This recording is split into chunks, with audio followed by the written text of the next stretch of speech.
What up, what up, what up? Your boy Luke, Kidden, we back at it again. Just gonna take time out, to reminisce a little bit about where it all started from.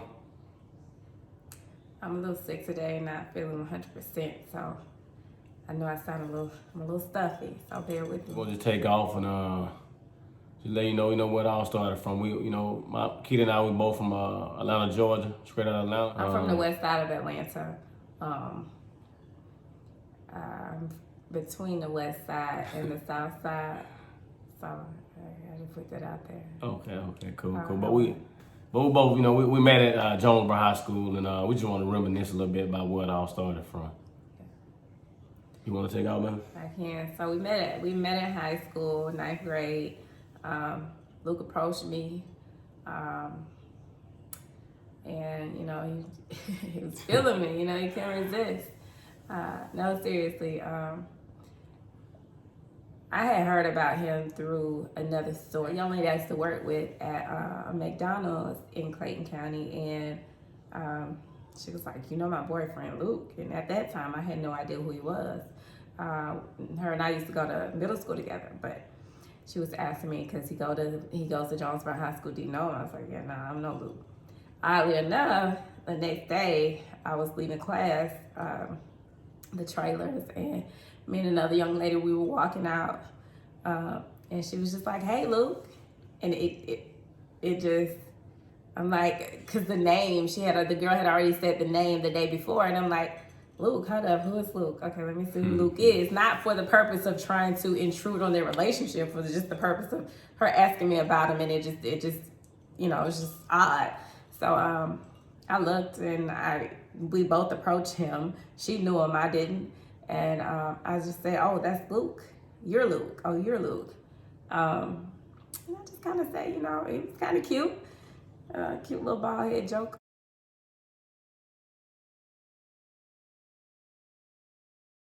So,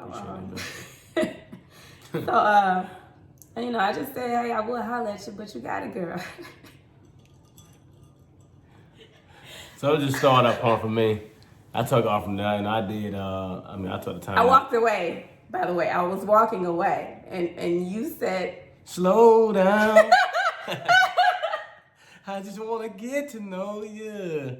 Nah, I said, man, baby, just slow down, I said, my name Luke, I went over here and, gave her my numbers. And she gave me her number. I did. I was the one who took the time out to call her, and it kind of, started out from there. And, we kind of been inseparable ever since, like literally. The most time that we've been separated since we met is 2 weeks.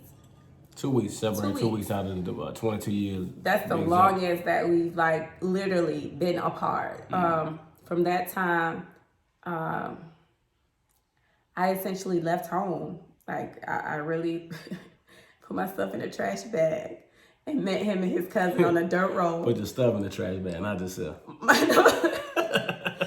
No, we good. What I say? Tequila kicked in. It's good. No, so I put my clothes in the trash bag. It was late at night. I put my clothes in the trash bag. It wasn't immediately after, of course, he met my mom and my brother and all them and everybody. But I mean, I put my clothes in the trash bag. His mom was cool. I feel like, oh, this is something different from me. I've never been around the type of environment that they lived in. It was a little bit different for me. You'll find out why later in the video, but it was a totally different environment. I thought it was fun at the time. So packed my clothes, put them in a black trash bag, and met him and his cousin on a dirt road in the car, hopped in the car and burned out. Oh, yeah. And I mean, like, we just been inseparable.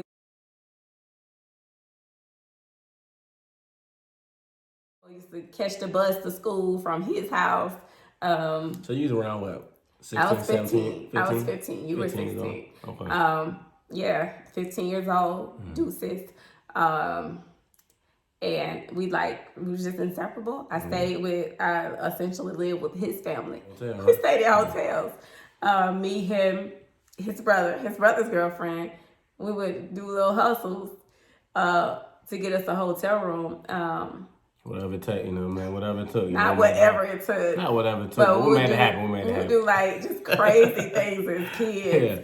we would like literally steal because so his family back in the day they used to sell drugs. Like used to be the trap house. I stayed in the trap house with them. So essentially it was a trap house. You know, at the time I didn't sell any drugs. He did. But when we didn't have the money to get a room when his mom put us out because we did something pissed her off and make her mad. But we like had to hook up at Kroger to where somebody we went to school with would leave the cigarette case open. Yeah. And we would steal packs of cigarettes cartons of cigarettes because we knew we knew little street people who would buy them, and we would sell them for a little bit cheaper than the store would. So we would buy cigarettes, steal the cigarettes, get us $40, and go get us a hotel room just for one night. Oh yeah. It was crazy. So that's like the early part. That was probably we were 16, 17 doing that? 17 years old. Yeah. It may have been 16, 17, 18. Yeah. No, I think it was 16, 17. So essentially. Oh yeah, because we went old enough to get the room, so we decided to, maybe hire like someone who older than us, or one of the little crackheads. Get them a couple of dollars to get us a room for one night. Right. That's right. And I mean, we would get these rooms. I would not stay in them right now. They were like horrible. Hole in the wall. They would see his car outside, and they would knock on the door because he had a nice little car or whatever. Well, it was an old school car. Yeah. So they would knock on the door, asking for dope in the middle of the night. Scaring the shit out of us.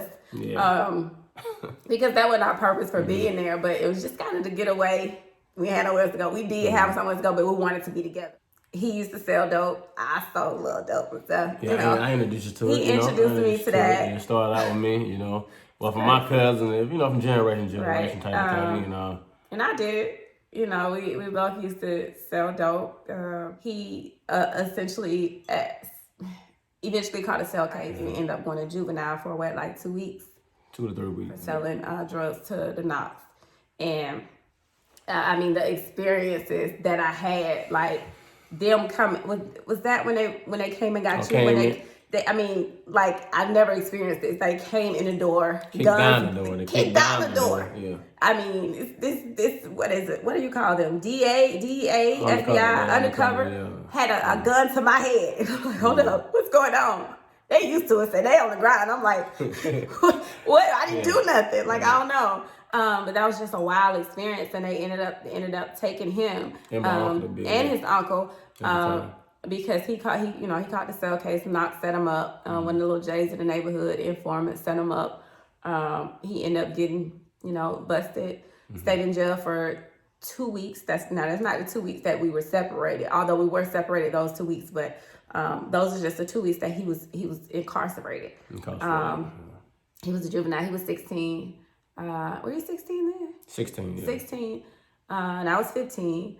So it was just wow, That was just one of the wild experiences of my life. And that kind of slowed him down on the drug scene. Because I think maybe if that wouldn't have happened, that's what I'm saying. It would be, if you realize that you couldn't get caught, but just just getting caught, it kind of slows you down. And that's what slowed him. The money was good. The money was fast. I'm pregnant selling drugs. Mm-hmm. That was afterwards though. So we continued to do it afterwards. Oh yeah. I was pregnant with Jay in the projects down there in Clayton County selling dope. Like I'm pregnant, like literally serving on a sidewalk. Oh yeah. And I was saving for my baby, Yeah. But it was fast money, But essentially it wasn't worth it. After that, we kind of slowed down a little bit. Got jobs. We kind of worked at the same jobs a lot. Yeah, South Lake Mall, I think. No, that's one of them. Taco Bell, I think, the first one. Taco Bell, but you were the Easter Bunny at South Lake Mall, and I used to take the pictures. That's right. That's right. Together, that's the Easter Bunny. And we talking about the, we don't want people to think that it's always been peaches and cream. Oh yeah, no doubt. I remember times that I've been chasing behind him and his brother. They finna go out to the club or to the strip club, Burning Sands back then. Yeah, they finna go to the strip club And they ain't even old enough to get in a strip club, by the way. And they finna go, that was my jealous days. Like, he finna go to the strip club. No, you not. Like, I'm pregnant. I'm running behind the car. Hold up. They burning out. We out of Leaving me there looking real stupid. Yeah. I remember days crying on his mama doorstep, just sitting there crying because he leaving me. So, you know, it ain't always been peaches and creams. We had our ups and downs. But we really always stuck together. But it was just wild. Like, we had a lot of the same jobs. We worked at Food Depot together. Like I said, you were the Easter Bunny. Taco Bell. Worked at Taco Bell together. So dope together. What's the other one out there, John? Bring work that together? Butchers. Butchers, yeah. The restaurant. You were the dishwasher and I was Yeah. a waitress. Yeah. I was a waitress. So it's all been meant for us to be together. Yeah. But, you know, we all, you know, we made it happen. You know, we definitely made it happen. It was a hustle. You know, I was introduced to the hustle at a young age. And then he you know, introduced me to my something. girlfriend, now my wife. You know. Like weed. I never smoked weed until I was hanging around them. Like, just honestly, like, he taught me the street. He taught me the books, baby. Yeah, So yeah. we balance each other out. Right, You know, so right. He taught me the streets. Now I'm just straight, you know. That's it. No, you know, I'm just me. I always been hard. I only got brothers, so I always been a little tougher than the average chick. But he put me onto the streets, and you know, that's just the early part of our life. There's a lot more in details that we can go into, but we just wanted to give y'all a little insight of like. A little feedback about the kids too. You know, coming up too. You know, we did have kids at a young age. You know, I was 19 years old. Had 2 kids at the time. I made it happen. You know, I had to. You know, I gave away. You know, sacrificed my teens, my teens, my early teens. We sacrificed Sacrificed our we both early did. teens Yeah, trying to and raise our 20s. kids. So we did do that. Raising kids. But we still made it happen. Right. You And know? that's why a lot of people wonder, like, why they Continue. go out so much now? It's because we sacrificed our teens and our 20s raising kids. He used to coach football for my son when he was younger. And soccer, Soccer. So, you know, we sacrificed a lot of our teen years and 20s raising kids. So now it's like we about life. We're about living life to the fullest, living our best life. You know, we doing us, whatever that may be.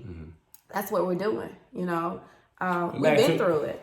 And back to a little piggyback on, like I said, about where it all started from. We both high school dropout, but we, you know, both decided to go back and get our GED. Right. We do want to throw that out there as well. You know, it's up to you what you want to make out of life. I did get my GED. What you want out of life. As well as a college graduate. College, yeah, correct. I do have a degree as well. So, you know, at the end of the day, I wouldn't recommend my children to go the route that I went because it's not always peaches and cream. It didn't always end up like this. I'm thankful enough that it was him who came into my life, and I don't have not to say anything is wrong with multiple baby daddies. I'm not judging nobody. It is what it is. But it's not the case with me. You know what I mean? We stuck by each other no matter what. Like I said, we separated for 1 week. You know, 2 weeks. 2 weeks. We separated for 2 weeks, but we weren't married. We were what? 2021. 2021. We were a little bit older. A little phase, you know, going through a little phase. Me, myself, I'm going through a little phase. Feel like I wanted some little freedom. But essentially the grass is not always green on the other side. So I'm gonna stick to my side. Pretty much. We're gonna wrap it on up and we just wanted to give y'all a little background as far as who we are, where we came from, just a little bit. It's much deeper than that. You know, we can go on for days and days, but we just want to give y'all a little insight of us and who we are. Oh, yeah. Thank y'all for tuning in. Follow us on IG at Luke and Keita. Subscribe to the channel. Like, share, follow. Just let us know what y'all want us to talk about, what y'all want to know more about, what y'all wanted us to go deeper in detail about it. We don't mind. We cool with it. Thank y'all for tuning in. Until next time, it's Luke and Keita. Peace. Take care.